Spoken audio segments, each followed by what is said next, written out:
Namerwisyo ang masamang panahon sa ilang lugar sa Mindanao. Pansamantalang hindi nadaanan ang isang kalsada sa Sultan Kudarat kasunod ng landslide.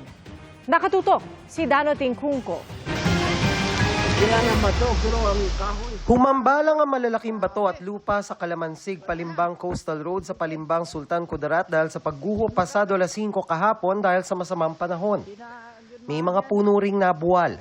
Pansamantalang hindi nakadaan ang mga motoristang papunta at palabas ng Palimbang at Kalamansig. Nagsagawa ng clearing operation at passable na ang kalsada.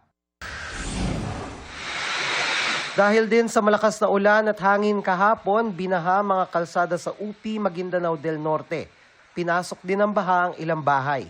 Ang mga residente, kanya-kanya linis ng mga kanal. Sa pagtila ng ulan, unti-unti ring humupa ang baha.